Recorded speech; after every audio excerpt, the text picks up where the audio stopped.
नमस्कार, मैं हूं आशीष त्रिपाठी आपके साथ न्यूज 18 मध्य प्रदेश छत्तीसगढ़ पर एक बड़ी जानकारी से बुलेटिन की शुरुआत करेंगे। जानकारी यह मिल रही है कि जेपी नड्डा के आवास पर बीजेपी की एक बड़ी बैठक, जिसमें गृह मंत्री अमित शाह भी शामिल हुए हैं और राजनाथ सिंह, बीएल संतोष बैठक में पहुंचे हैं। बैठक में नई सरकार के गठन और मंत्रिमंडल पर चर्चा होगी, ऐसी जानकारी मिल रही है। अभी अभी जो ताजा जानकारी है वो ये है कि जेपी नड्डा के आवास पर बीजेपी के बड़े नेता पहुंचना शुरू हो चुके हैं। गृह मंत्री अमित शाह पहुंच चुके हैं, राजनाथ सिंह बैठक में शामिल हैं, बीएल संतोष बैठक में मौजूद है और नई सरकार के गठन के संबंध में, मंत्रिमंडल के संबंध में चर्चा की जानी है और बैठक में नई सरकार के गठन और मंत्रिमंडल पर चर्चा होगी। आपको बता दें कि इस बैठक में मंत्रिमंडल के गठन और नई सरकार के क्रियान्वयन और किसे क्या जिम्मेदारी दी जा सकती है, संभावनाएं क्या रहेंगी और चूंकि सहयोगी घटक दलों का भी पूरा ध्यान रखना होगा। ऐसे में जेपी नड्डा के आवास पर जो ये बैठक बुलाई गई है, इस बैठक में क्या कुछ डिटेल्स इसके संबंध में और आ रही है, ये भी आप तक पहुंचाएंगे। कितनी देर लगभग ये बैठक चलेगी और इस बैठक के बाद क्या बड़े फैसले देखने को मिलेंगे और ये भी जानना अहम रहेगा कि क्या निर्णय इस बैठक में लिए जाते हैं। फिलहाल आपको बता दें कि जेपी नड्डा के आवास पर, जो कि भारतीय जनता पार्टी के राष्ट्रीय अध्यक्ष हैं, उनके आवास पर इस वक्त वर्तमान सरकार में गृह मंत्री और रक्षा मंत्री का पद संभाल रहे अमित शाह और राजनाथ सिंह बैठक में मौजूद हैं। बीएल संतोष इस बैठक में पहुंचे हुए और चूंकि बड़ी जो चुनौती या फिर बड़ा लक्ष्य कहा जाए तो गलत नहीं होगा, हालांकि एक सामंजस्य बिठाकर चलना एक चुनौती जरूर होगी। विनीत हमारे सहयोगी हमारे साथ मौजूद है। विनीत, जेपी नड्डा के आवास पर जो ये बैठक बुलाई गई है, कौन कौन इस बैठक में पहुंचा है, कितनी देर लगभग ये बैठक चलेगी और एजेंडा क्या है बैठक का और क्या कुछ इनपुट्स मिल पा रहे हैं? आज ये निश्चित तौर पर मैं आपको बताना चाहूंगा कि सरकार निर्माण को लेकर के जिस तरह से लगातार कवायद की जा रही है, उसी कड़ी में हम इस बैठक को देख सकते हैं कि जिस तरह से बीजेपी में राष्ट्रीय अध्यक्ष जेपी नड्डा, राजनाथ सिंह, अमित शाह को जिम्मेदारी दी गई है कि वो घटक दलों के साथ बात करेंगे और सरकार के स्वरूप को लेकर के वो चर्चा करेंगे कि आखिरकार सरकार का स्वरूप जो है वो किस तरह का होगा। इसको लेकर के चर्चा जो है वो होगी और यहीं पर अभी बीजेपी राष्ट्रीय अध्यक्ष जेपी नड्डा के आवास पर इसी को लेकर के लगातार मंथन जो है वो चल रहा है। एक और बड़ी बात यहां पर मैं आपको बताना चाहूंगा कि जिस तरह से कल हमने देखा कि एनडीए की बैठक हुई थी, वहां पर एनडीए के जो तमाम बड़े नेता जो वो मौजूद थे, प्रधानमंत्री के आवास पर मौजूद थे, उन्होंने जो है वो औपचारिक तौर पर उन्होंने अपना समर्थन जो है वो जताया है। और अब उसके बाद जिस तरह से सरकार बनाने की कवायद जो है वो शुरू हो गई है, अब सरकार का क्या स्वरूप होगा, घटक दलों का कितना प्रतिनिधित्व होगा, उनकी क्या जिम्मेदारी होगी, उनकी कितनी भागीदारी होगी, इसको लेकर के मंथन जो है वो यहां पर मैं चल रहा है। इसी को लेकर के पहले जो है वो बीजेपी में जो है वो अपने से वैसे तय कर लेगी कि आखिरकार वो कितनी सीट जो है या फिर कितने विभाग जो है, कितने मंत्रालय जो है वो अपने घटक दलों को दे सकती है और उसके बाद जो है वो विभिन्न घटक दलों से औपचारिक तौर पर बात होगी। सरकार में शामिल होने का उन्हें निमंत्रण दिया जाएगा और फिर इस पर भी चर्चा होगी कि आखिरकार कौन कौन सा विभाग जो है वो जो है वो चाहते हैं और कौन कौन सा विभाग जो है बीजेपी उन्हें दे सकती है। इसी को लेकर के जिस तरह से हमने देखा कि लगातार कवायद चल रही है, बीजेपी राष्ट्रीय अध्यक्ष जेपी नड्डा, अमित शाह और राजनाथ सिंह को जिम्मेदारी दी गई है और इसी कड़ी में हम इस बैठक को देख सकते हैं। जी बिल्कुल, चूंकि विनीत अभी की जो स्थिति है वो बैठक खत्म होने के बाद संभव है कि कुछ जानकारी सामने आए, लेकिन क्या इस बैठक के बाद कोई मीडिया ब्रीफिंग भी हो सकती है, इस बारे में कोई बातचीत भी हो सकती है? चूंकि अमूमन देखा गया कि बीजेपी के नेताओं की जब बैठक होती है तो बैठक के बाद वो बहुत ज्यादा ओपन करते नहीं विषय को, जब तक वो पूरी तरह से हल ना कर लें। आज ये निश्चित तौर पर जब तक मैं ठोस आकार में नहीं ले लेता मैं कि आखिरकार सरकार का क्या आकार होगा, सरकार में किसकी कितनी भागीदारी होगी, जब तक ये बात पूरी तरह से ठोस रूप में नहीं में आ जाती, तब तक उससे पहले जो है वो इसको ऐलान करने की संभावना जो है हालांकि में कम है। बिल्कुल विनीत, जब बैठक संपन्न होगी उसके बाद आपसे जानने के लिए फिर लौटेंगे। रहिएगा आप हमारे साथ, कुछ और खबरों पर आपसे आगे डिटेल लेनी है और इस बीच बढ़ते आगे रुक करेंगे अगली खबर का। अगली खबर है दिल्ली में एनडीए की सरकार बनने की कवायद तेज हो गई है, लिहाजा सरकार के गठन और मंत्रिपरिषद और समन्वय को लेकर लगातार बातचीत चल रही है। राजनाथ सिंह, पीयूष गोयल, टीडीपी के नेताओं से बात कर रहे हैं और सूत्रों के मुताबिक टीडीपी लीडरशिप ने दो विकल्प रखे हैं। पहला विकल्प है कि टीडीपी स्पीकर का पद और एनडीए का संयोजक पद चाहती है और साथ ही सरकार को बाहर से समर्थन जारी रखने की बात कही गई है। जबकि दूसरा विकल्प यह है कि अगर स्पीकर का पद नहीं मिलता है तो कन्वीनर और कुछ अहम मंत्रालय टीडीपी को मिलें। दरअसल टीडीपी केंद्रीय स्तर पर सरकार के कार्यकाल में अपनी सक्रिय भूमिका चाहती है।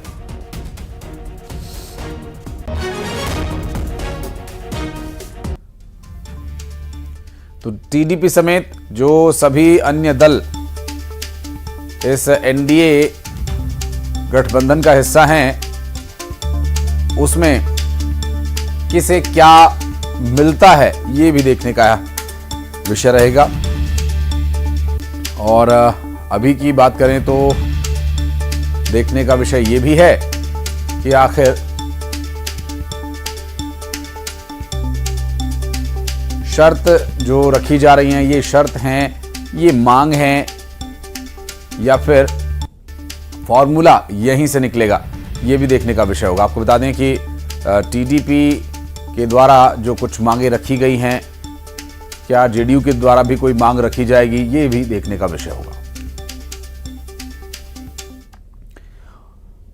और सूत्रों के हवाले से बहुत बड़ी खबर यह आ रही है कि नीतीश कुमार ने केंद्र में 3 मंत्रालयों की मांग की है। सूत्रों के हवाले से मिल रही जानकारी, नीतीश कुमार ने रेल मंत्रालय, कृषि मंत्रालय और वित्त मंत्रालय की मांग की है। रेल मंत्रालय नीतीश कुमार की पहली प्राथमिकता है। सूत्र बता रहे चिराग पासवान को भी सरकार में मंत्री पद मिल सकता है, मंत्रालय दिया जा सकता है। सूत्रों के हवाले से मिल रही है जानकारी, जीतन राम मांझी को एक मंत्रालय दिया जा सकता है और साथ ही चिराग मांझी को एक मंत्रालय मिल सकता है, सूत्र बता रहे हैं। तो वहीं जेडीएस की बात करें तो जेडीएस ने केंद्र में 2 मंत्रालयों की मांग की है और जेडीएस ने कृषि और स्वास्थ्य मंत्रालय की मांग की है। सूत्रों के हवाले से ये जानकारी मिल रही है। फिलहाल आपको बता दें कि जेडीएस ने 2 मंत्रालयों की मांग की है, तो वहीं यहां इसमें एक मंत्रालय चिराग पासवान और जीतन राम मांझी को दिया जा सकता है। साथ ही जानकारी कुछ इस तरह से भी सामने आ रही है कि जो रेल मंत्रालय जैसा अहम मंत्रालय है और महत्वपूर्ण जानकारी यह भी कि रेल मंत्रालय, कृषि मंत्रालय और वित्त मंत्रालय ये जेडीयू के लिए नीतीश कुमार ने मांगे हैं और सूत्रों के हवाले से ये जानकारी मिल रही है। अभी तक इस पर मुहर लगेगी या नहीं लगेगी या कुछ बदलाव होंगे और या फिर अभी कुछ समय और लग सकता है, ये देखने का विषय होगा। फिलहाल आपको बता दें कि अभी की जो स्थिति है वो कुछ इस तरह से है कि अभी एनडीए के घटक दलों को साथ लाना होगा और पूरा जो गणित है आपको ग्राफिक्स के माध्यम से भी हम दिखा रहे हैं, बता रहे हैं कि बिना नीतीश और नायडू के गठबंधन के पास कितनी सीटें हैं और जो टीडीपी के नेता साथ आए तो क्या होगा आंकड़ा और यदि नहीं आए तब क्या स्थिति होगी, इस पर भी गुणा गणित बैठाने का प्रयास हो रहा है। चूंकि एनडीए की अभी 292 सीट्स दिखाई दे रही हैं, जो 16 सीट टीडीपी की अगर इसमें से निकाली जाती हैं तो कितनी सीटें बचेंगी और साथ ही साथ जेडीयू की भी सीटें अगर हटा दी जाएं तब कितनी सीटें बचेंगी, वो पूरा गणित यहां दिखाई दे रहा है।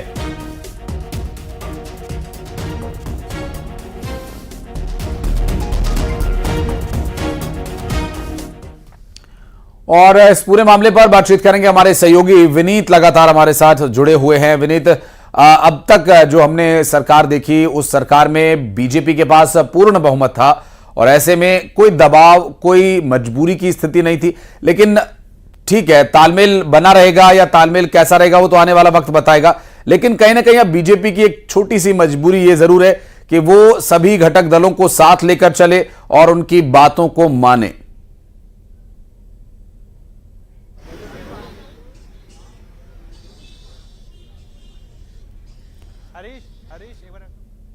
और लगता है अभी आवाज नहीं पहुंच पा रही हमारे सहयोगी तक, उन तक फिर पहुंचने का प्रयास करेंगे। फिलहाल आपको बता दें कि जीतन राम मांझी को भी एक मंत्रालय मिल सकता है। सूत्रों के हवाले से जानकारी मिल रही, नीतीश कुमार ने केंद्र में 3 मंत्रालय मांगे हैं। नीतीश ने रेल मंत्रालय, कृषि मंत्रालय और वित्त मंत्रालय की मांग की है। सूत्रों के हवाले से मिल रही है ये जानकारी। जीतन राम मांझी को भी एक मंत्री पद दिया जा सकता है, मंत्रालय दिया जा सकता है। तो उस सभी विषयों को ध्यान में रखते हुए चाहे टीडीपी हो, जेडीएस हो या फिर एलजेपी हो, एलजेपीआर या जीतन राम मांझी की पार्टी हम और रामदास अठावले, एकनाथ शिंदेनीत शिवसेना, तो ये सभी जो घटक दल हैं इन्हें उचित सम्मान मिले, उचित और इनकी जो मांगे हैं जो इनकी वो कितनी अभी उचित हैं और इसके बारे में क्या विचार विमर्श चल रहा है, इसके बारे में जानेंगे हमारे सहयोगी विनीत इस वक्त हमारे साथ मौजूद है। विनीत, मंत्रालयों की मांग और मंत्रालयों के सरकार में हिस्सेदारी किसकी कितनी रहेगी, इसके संबंध में चर्चा शुरू हो चुकी है और सूत्र तो यहां तक बता रहे हैं कि नीतीश कुमार ने 3 अहम मंत्रालयों पर दावा किया है और जेडीयू और टीडीपी भी लगातार अपनी मांगे आगे बढ़ा रही है।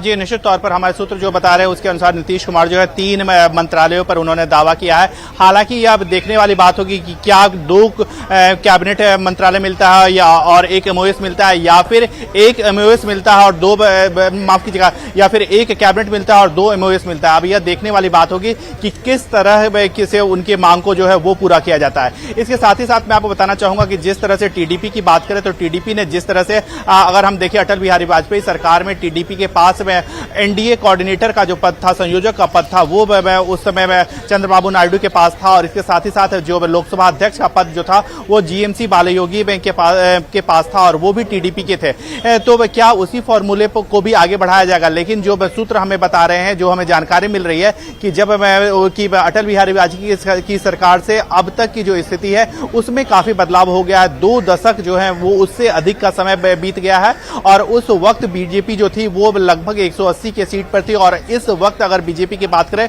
तो वो 240 से ऊपर है। तो ऐसे में क्या जो टीडीपी की इस डिमांड को जो है वो पूरा किया जा सकेगा? लेकिन निश्चित तौर पर बीजेपी के पास कई विकल्प हैं। जिस तरह से अगर हम चंद्रबाबू की राजनीति को देखें, वो राज्य की राजनीति करते हैं, तो कई बार में यह भी हो सकता है कि जिस तरह से लगातार वो आर्थिक पैकेज की मांग करते रहते हैं, स्पेशल पैकेज के लिए राज्य की मांग करते रहते हैं, तो हो सकता है कि यहां पर उनकी बार्गेन जो है वो विभागों के साथ साथ जो है वो आर्थिक पैकेज की भी होगी। यही बात जो है वो नीतीश कुमार के साथ भी होगी। क्या वो 3 जो विभाग की बात कर रहे हैं, क्योंकि नीतीश कुमार के बारे में अगर हम बात करें तो वो हमेशा राज्य की राजनीति में करते हैं। वो काफी लंबे समय से 2005 से जो है वो लगातार लगभग कुछ समय छोड़ दिया जाए तो वो जो है वो मुख्यमंत्री रहे हैं, राज्य की राजनीति जो है वो लगातार करते हैं और इसके साथ ही साथ वो बिहार के लिए विशेष राज्य का दर्जा जो है वो उसकी मांग लगातार करते रहे हैं। तो निश्चित तौर पर विशेष राज्य का दर्जा तो हालांकि नहीं दिया जा सकता, इसको लेकर के कई वैधानिक और कानूनी अड़चने हैं, लेकिन आर्थिक पैकेज जो है वो बिहार को भी दिया जा सकता है और इसको लेकर के नीतीश कुमार जो है यहां पर केंद्र पर दबाव बना सकते हैं, प्रधानमंत्री नरेंद्र मोदी पर दबाव बना सकते हैं और उनसे यहां पर मंत्रालयों के साथ साथ इस चीज पर भी बार्गेन जो है वो कर सकते हैं। और ऐसे में जब 3 में का फॉर्मूला आया है, 3 विभाग जो है वो मांगे गए हैं, क्या उसमें 3 कैबिनेट जो है वो बर्थ दिया जाएगा या फिर 1 कैबिनेट बर्थ दिया जाएगा, 2 एमओएस का बर्थ दिया जाएगा और या फिर यह भी हो सकता है कि 2 कैबिनेट का बर्थ दिया जाए और 1 जो है वो एमओएस का बर्थ जो है वो नीतीश कुमार को मिल सकता है। लेकिन इसी को लेकर के यहां पर जो है वो पूरी तरह से कवायद चल रही है और बीजेपी राष्ट्रीय अध्यक्ष जेपी नड्डा के आवास पर और लगता है कि ये बैठक के बाद ही स्पष्ट हो पाएगा और किसी तरह का दबाव न रहे और आपसी सामंजस्य से सारा काम हो, यही प्रयास इस बैठक के अंत तक आते आते निर्णय लेने का बीजेपी का रहेगा। बहुत शुक्रिया विनीत आपका इस पूरे मामले पर जानकारी देने के लिए। नजर आप बनाए रखिएगा, आगे डिटेल्स आपसे लेते रहेंगे। और मध्य प्रदेश की छात्रा ने राजस्थान में आत्महत्या कर ली। एक दुखद खबर आई, कोटा में छत से कूदकर उसने जान दे दी। 9वीं मंजिल से कूदकर उसने अपनी जान दे दी। दरअसल रीवा की रहने वाली यह छात्रा थी जो कि नीट का रिजल्ट आने के बाद से तनाव में आ गई थी। दरअसल ये अपने भाई और मां के यहां साथ रहती थी और नीट का रिजल्ट आने के बाद यह कदम उसने उठाया, 9वीं मंजिल से छलांग लगा दी और कोटा में रहकर ये पढ़ाई कर रही थी। रीवा की रहने वाली छात्रा में एक और छात्रा ने बिल्डिंग से छलांग लगाकर आत्महत्या कर ली। मृतका कोचिंग छात्रा एमपी के रीवा की निवासी थी और लंबे समय से कोटा में रहकर नीट की तैयारी कर रही थी। नीट के एग्जाम के बाद कम मार्क्स आने के बाद छात्रा ने अपने ही बिल्डिंग से छलांग लगाकर मौत को गले लगा लिया। हम उसी बिल्डिंग के बाहर मौजूद हैं। तस्वीरों में आप देख सकते हैं इस बिल्डिंग के एक 90 माले से छात्रा ने छलांग लगाकर मौत को गले लगा लिया। कोचिंग नगरी में स्टूडेंट सुसाइड के मामले लगातार बढ़ते जा रहे हैं। हालांकि जिला प्रशासन द्वारा स्टूडेंट सुसाइड की रोकथाम के लिए कई प्रकार के दावे किए जा रहे हैं, लेकिन तमाम दावे नाकाम साबित हो रहे हैं। दिल दहलाने वाली इस घटना के बाद हालांकि पुलिस और प्रशासनिक महकमे में हड़कंप मचा हुआ है, लेकिन ये कहा जा सकता है कि पुलिस के तमाम दावे और प्रयास नाकाम साबित हो रहे हैं और कोचिंग स्टूडेंट सुसाइड के मामले लगातार बढ़ते जा रहे हैं। हालांकि कोचिंग स्टूडेंट को तनाव मुक्त करने के लिए जिला प्रशासन द्वारा कई तरह के अभियान चलाए जा रहे हैं, लेकिन तमाम अभियान भी दिखावा साबित हो रहे हैं। फिलहाल जवाहरनगर थाना पुलिस पूरे मामले की जांच कर रही है और छात्रा के परिजन कोटा पहुंच चुके हैं और थोड़ी देर बाद में पोस्टमार्टम की प्रक्रिया शुरू की जा रही है। लेकिन ये कहा जा सकता है कि कोचिंग नगरी में स्टूडेंट सुसाइड के मामलों के बाद पुलिस और प्रशासनिक महकमे में हड़कंप मचा हुआ है। कोचिंग नगरी में स्टूडेंट सुसाइड के डरावने व भयानक आंकड़ों के बाद पुलिस प्रशासन अलर्ट जरूर नजर आता है, लेकिन तमाम प्रयासों के बावजूद स्टूडेंट सुसाइड के आंकड़ों में कमी नहीं आ रही है। कोटा से न्यूज 18 राजस्थान के लिए ओम प्रकाश मारू। और बात करेंगे ओम प्रकाश, हमारे सहयोगी इस वक्त हमारे साथ फोनलाइन पर जुड़े हुए हैं। ओम प्रकाश, ये तो कोटा छात्र छात्राओं की कब्रगाह बनता जा रहा है। कोई तो सख्त कदम उठाने की आवश्यकता है प्रशासन की तरफ से, कोई कदम ऐसा उठाया जाए कि ये सब बंद हो।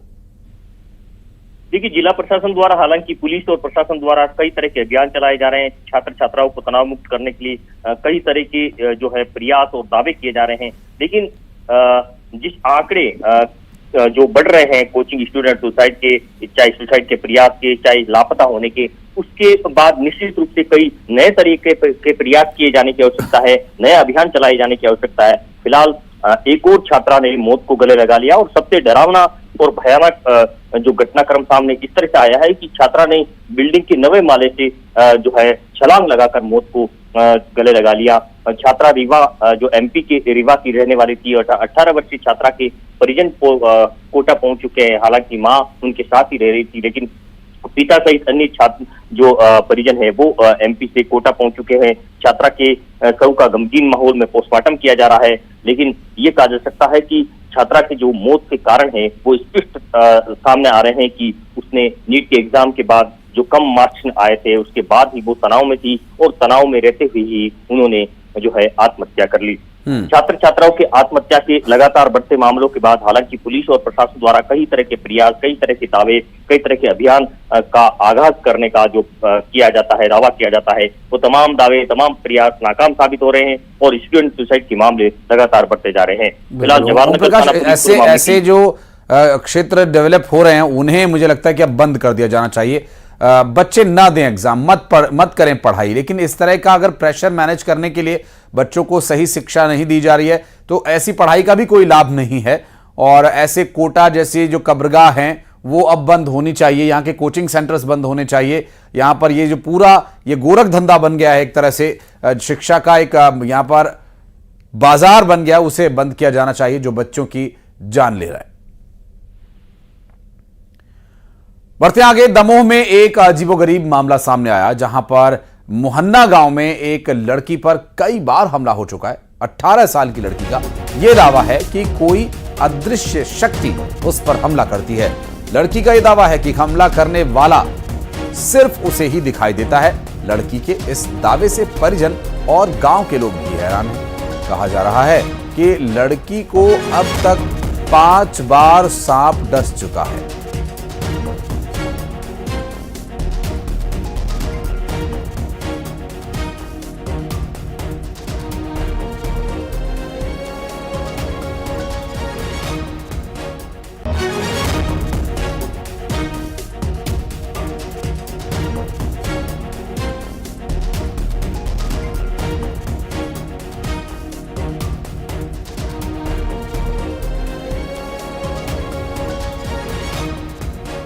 और आपको बता दें कि ये ऐसा मामला है जिसे सुन करके भी यकीन करना थोड़ा मुश्किल हो रहा है लेकिन लड़की के शरीर पर बने चोट के निशान इस बात की गवाही दे रहे हैं। वो भी चीख चीख कर कह रहे हैं कि ये लड़की सच बोल रही है। आशीष हमारे सहयोगी जुड़ गए हमारे साथ। आशीष, ये कितनी हकीकत, कितना फसाना है? निश्चित ही मैं आपको बताना चाहूंगा कि ये जो घटना है अंधविश्वास से जुड़ा हुआ ये पूरा मामला देखा जा रहा है, क्योंकि लोगों का यही कहना है कि लड़की को जो घाव बने हैं उसके द्वारा स्वयं बनाए गए। हालांकि लड़की का यही भी कहना है कि जब परिवारजनों के बीच भी वह बैठती है तब भी उसके अदृश्य शक्ति कोई सामने आती है, कोई 7 से 8 फीट का व्यक्ति सामने आता है जो उससे ही दिखाई देता है, परिजनों को दिखाई नहीं देता और उसको कट के निशान लगाता है, वो चाकू लिए रहता है। और उसका यह भी कहना है कि उसके द्वारा यह भी धमकी दी गई है कि यह चेतावनी दी गई है कि करीब 9 दिन तक ही तुम्हारी उम्र है, उसके बाद तुम मृत्यु को प्राप्त हो जाओगी। लेकिन इस वर्तमान समय में इस तरह से जो अंधविश्वास का जो खेल है वो ग्रामीण अंचलों में देखने को मिलता है और उसके द्वारा यह बताया गया है। हालांकि ये जानकारी प्रशासन को लगी तो उसे लड़की को अस्पताल भेजा गया, उसका इलाज भी कराया जा रहा है। लेकिन ये कितना फसाना है और कितनी हकीकत है यह तो जांच के बाद या उसको सीसीटीवी कैमरे के सामने रखने के बाद ही पता चल सकेगा। जी, बहुत शुक्रिया आपका आशीष इस पूरे मामले पर जानकारी देने के लिए। और इंदौर में नशे के खिलाफ बड़ी कार्रवाई की गई, जहां ड्रग पेडलर्स के ठिकानों पर एक्शन लिया गया। 8 थानों की पुलिस ने संयुक्त अभियान चला और 70 से ज्यादा ड्रग पेडलर्स को पकड़ा गया है और ड्रग पेडलर्स के नेटवर्क को खंगाला जा रहा है। और यहां तस्वीरों में जो आरोपी आपको दिखाई दे रहे हैं, दरअसल ये सभी ड्रग पेडलर्स हैं जो अब इंदौर पुलिस के शिकंजे में हैं। फिलहाल जो स्थिति बन रही है उसे देखकर अंदाजा लगाया जा सकता है कि नशे का ये पूरा जाल कितनी बुरी तरह से इंदौर वासियों को जकड़े हुए है।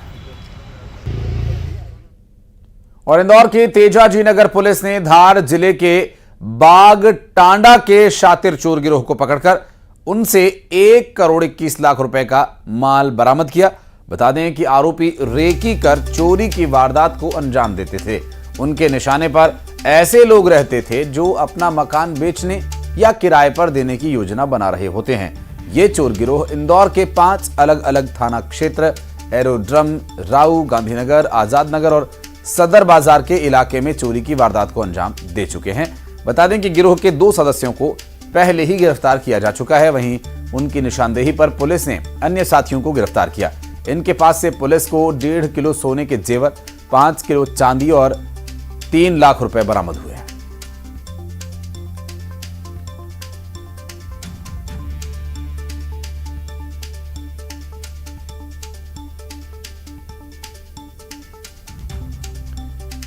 और बढ़ते हैं आगे खबरों में। एक छोटा सा ब्रेक यहां ले रहे हैं, ब्रेक के बाद भी खबरों का सिलसिला जारी रहेगा।